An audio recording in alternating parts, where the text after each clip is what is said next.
Going to. Our next guest is delivering a grim picture of the inflation fallout. Jim Bianco runs Bianco Research. Jim, great to see you.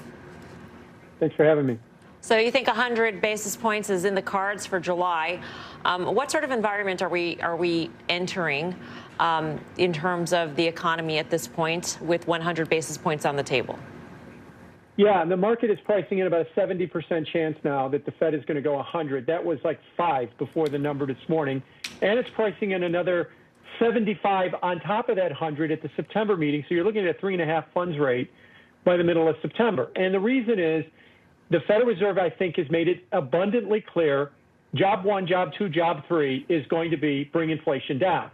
If the economy slips into recession, and the inverted yield curve might be signaling that, or if the stock market struggles, it slips into recession and it struggles. They're going to focus on inflation. That's their job. And so right now, we're in a situation where good news is bad news. So when you get a strong payroll report, when you get any kind of strength in any of the numbers, that just opens the Fed up for more rate hikes. And that's why we've got 100 basis points. It wasn't just the CPI number that did it. It was also 373,000 jobs last Friday that opened the door for that. Jim, every once in a while, I mean, in the old days, you see these emergency rate cuts in between meetings. I mean, it seems to me 9.1 handle is a bit of an emergency situation. Why would they wait? Why don't they just come out and do it? What's the point of waiting till the meeting?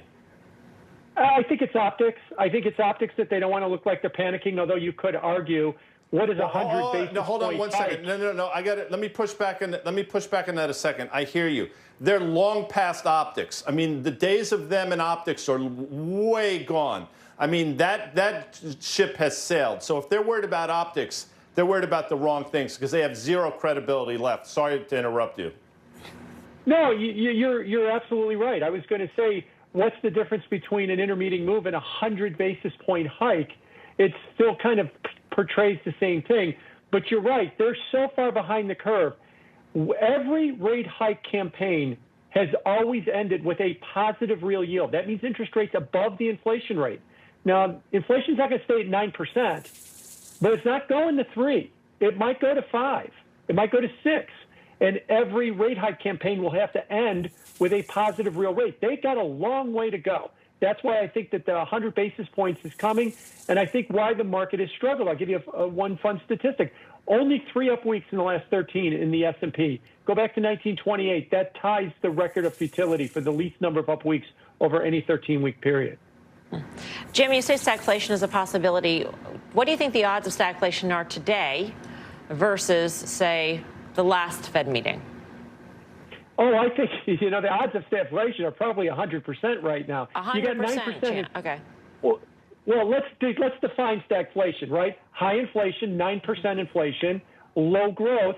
The Atlanta Fed is telling us that we might see another negative number, another consecutive negative number. If it doesn't go negative, it's just going to be barely positive. That's your definition of stagflation. Now, the comforting news about stagflation is it's a situation that doesn't last long, maybe a quarter or 2 or several months, but it doesn't go on for years and years. But it's going to be a very challenging environment, and it's going to be challenging for the Fed because they're going to be pulled by 2 different things. They may raise rates 100 basis points on July 27th, or maybe 75, I think 100. The next day is GDP, and it could very well be negative or under 1%. And, guys asked me about optics. How about that? Raise rates 100 basis points, and 24 hours later, we get a negative GDP report. They are in a very difficult position, but I think when they look through it all, their focus is going to be on inflation, and that's going to spell trouble for markets because the Fed's not their friend. The Fed is their enemy right now until this inflation thing goes away. So stagflation lasts 1 or 2 quarters and is a short-lived situation, Jim. What's the other side of stagflation? Is it necessarily economic growth? It can be, because what stagflation should do is it should break the back of inflation. And we should then start to see the economy. Look, I've argued we're in a post-pandemic economy. What that means is we got to stop thinking about 2019 returning. It's not. We have a different economy. Don't confuse that with dystopian. It's different. And once we start understanding that and restructure the economy for the new post-pandemic economy, we can get out of this. Unfortunately, we spend too much time fighting whether or not there actually is a post-pandemic economy. You know, a lot of the real estate guys in Manhattan are just saying, you wait, everybody's coming back to the office. No, they're not. And as soon as we figure out why they're not and we move forward with that, the sooner we will get to the post-pandemic economy and we can start seeing normality return to markets, or at least what we think is normality. Last quick question. This is a one-word answer, I think, Jim, and I'm going to ask the traders this. What's better for the stock market, stagflation or recession? Probably recession. Yep. Jim, thank you.